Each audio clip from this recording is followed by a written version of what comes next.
Yeah, well, good morning and thank you very much for your time this morning, Dr. Matt Dunn. I'm here on behalf of the DIPG DMG Collaborative to award you a grant today for the amount of $116,997 and that's for your tumor infiltrating lymphocyte research. We wish you all the best with this research, and we're really proud to continue working with you, Dr. Matt Dunn, and super proud from the DIPG DMG Collaborative to have you on board again and to be able to fund some of your research moving forward into the next year.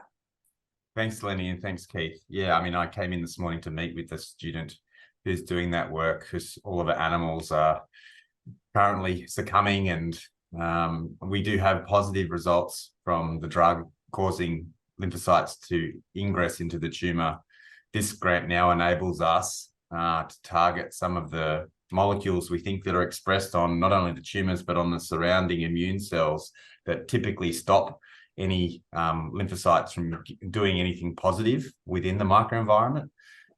That's the next part's the big clincher, right? If we can get these immune checkpoint inhibitors to work in combination with ONC, then we'll have something really meaningful. And I think for those patients that do experience long-term survival on ONC, and there are a couple more than when we didn't have when we didn't use ONC, you know, we never had any patients live long. We have a couple on the ONC, and I think they're the patients where the immune cells actually naturally get in.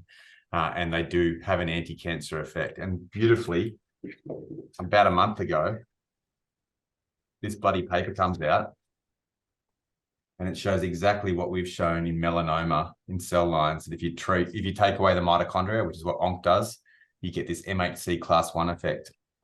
And my team are like, holy shit, sorry, holy moly. What we found 4 years ago now is real. Now we just need to get it to work in the brain tumors, and I'm hoping this is the way we do it.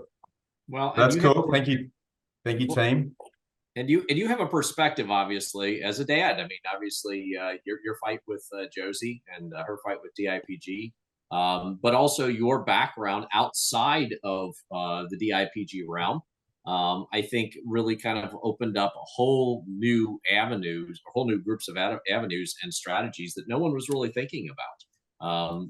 We've seen that in a couple of these grants. And this is kind of like what would you classify this, a second generation or a third generation grant of something that we funded with you, what was it, maybe 2 years ago, 3 years ago?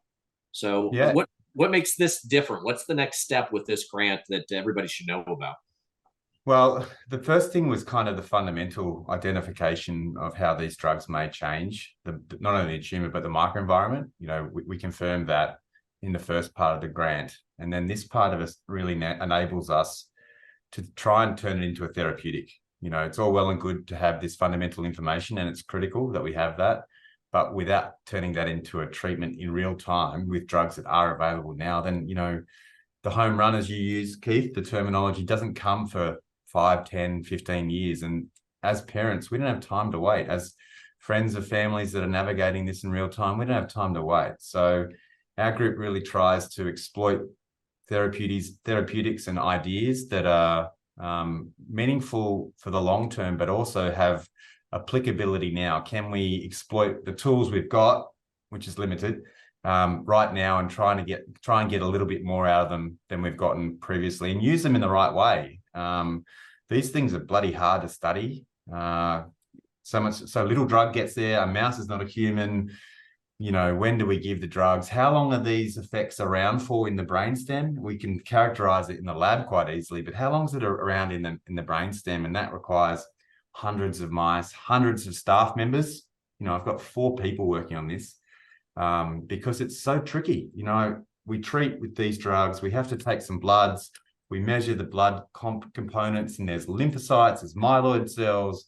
It's just, you know, we have sham controls, non-treated controls, treated controls, all of these. It's just mice and mice and mice. And it just takes so much effort and hands on deck to be able to really determine whether it's plausible. And thanks to the continuous support of the DIPG Collaborative, it gives me, you know, some of the funding that we need to employ the staff that do this stuff. I mean, I've got this unique perspective, right? I've got this leukemia background, biochemistry background, and now I'm thrust into the world of DIPG, and this fight's personal, Keith. It's personal for all of us. Yes, it is. And like anything personal, you know, you give 3,000% every day until we get something. And you know, we're jointly joined at the hip on this mission, and I won't stop as long as you don't stop. Nope. Well, I'm not even a chance that's going to happen. And Right. you know, our medical advisory committee made the comment that this is the one where it hopes to prove kind of what the work that you've been doing, the build-up work of the last several grants. And this is where we're going to start to see that result, those conclusions, those trials start to come, you know, to full circle on it. You know, this is also something as a partnership, as you pointed out. This is not just, you know, even just dad to dad. I mean, we're both dads that lost our daughters to this. But it's also a partnership of groups. I mean, Run DIPG, the charity that was started in honor of your daughter, is a member of the collaborative. So you're not only in this for the research side of it, but you're also in it for the funding, for the buildup, for the the collaboration of it. This grant represents something also special too. I don't know if you know of it or not, but you are darn near close to about $700,000 worth of funding from the collaborative. That's US dollars. So my goodness, that's a little over $1 million, I think, Australian. So it's a nice benchmark to be at. And certainly we want to make sure that we're staying with you for long ideas, for big ideas, and trying to be able to find that cure. So.